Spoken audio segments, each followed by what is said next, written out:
I'm Amanda Marshall. This is Andrew Marshall. And we are the owners, farmers of Oliver's Path here in Warriors Mark, Pennsylvania.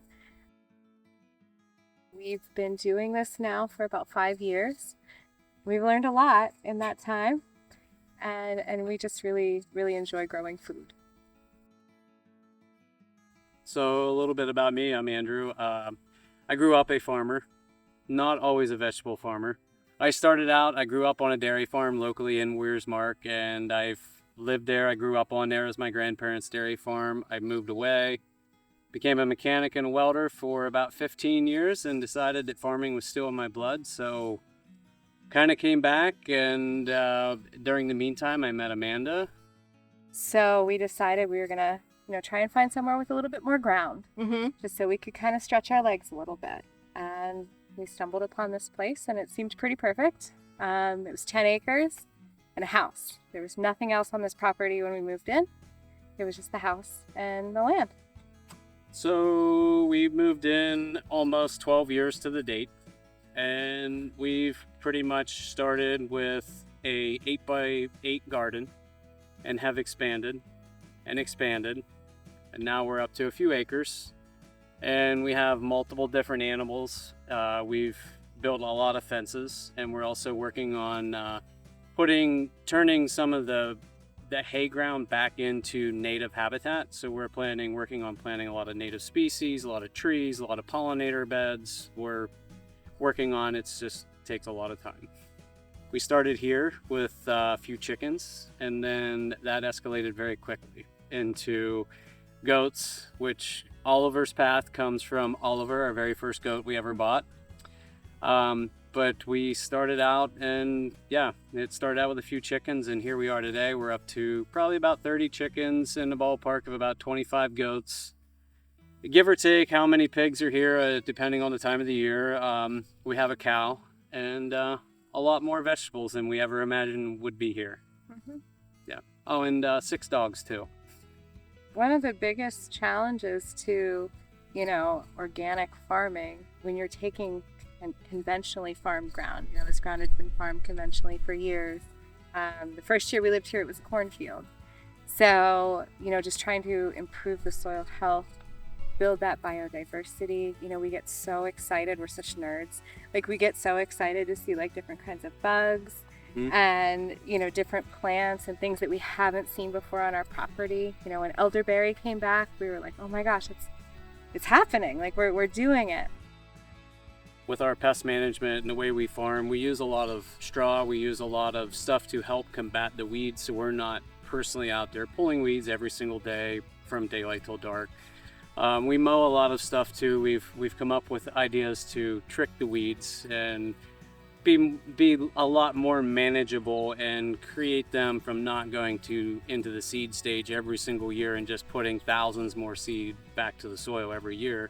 And I mean, just in terms of pest management, trying to look at natural ways that we can combat pests, that don't include things like pesticides or anything like that. Having bird boxes that we built and put on the fences. The birds love to eat bugs. What do bugs love to eat are vegetables. So that's really fun. The straw, whenever you're mowing it, it helps to put that organic matter back into the soil, which again helps to build your soil health. And so we're really trying to be efficient at growing really good tasting food that's really good for you. And to us, it's really important that we don't spray. We've decided that it's more important for us to grow a product that we want to eat than it is to have the product on the table and have spray.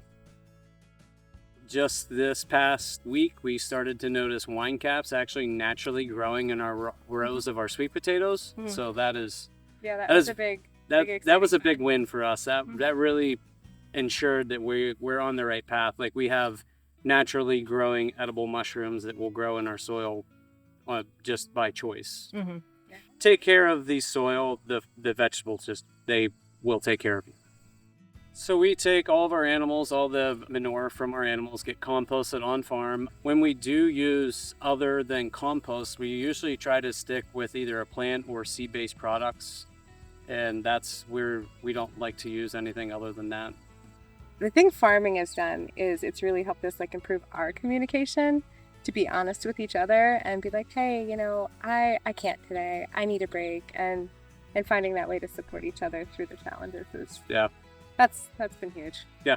Yeah. It's been a big struggle too, like just managing farm life to personal life too, like knowing the balance. I would say right now the main focus is to have Amanda here full time because the farm is starting to become a lot more in depth as we learn and as we grow as a farm and individually, and as we learn, and we're kind of taking our own paths. And Amanda's been she has the path of more like long day crops. She has invested a lot of time into tomatoes and peppers this year, whereas I've turned around and invested a lot of time into short day crops, which in turn like that can be very, very beneficial going forward to have each one of us in that role, and having her home here every day and not have to work a full-time job would be very impactful for the farm in the future and going forward. And we have a lot of exciting ideas in the future to expand, and that has to happen with her home.